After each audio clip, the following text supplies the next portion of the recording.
Paulo, deixa eu te falar, rapaz, eu tô com a moto aqui e como você é um cara experiente já há muitos anos, essa moto eu tô ligando ela, rapaz, ela tá fazendo um barulho, entendeu? Um barulho muito forte.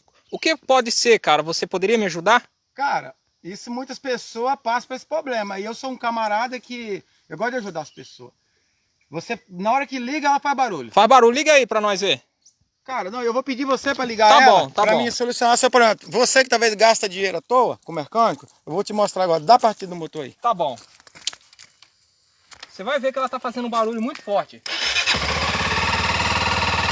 Desliga ela, por favor. Liga ela de novo. Agora você pode desligar.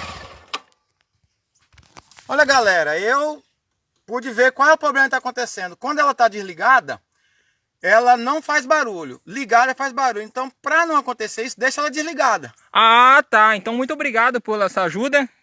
Então eu te agradeço muito. Tá bom, meu irmão. Eu que agradeço mais em te ajudar, Pedro Brusigini. Tá bom. Falou. Quai, seu app de vídeos curtos.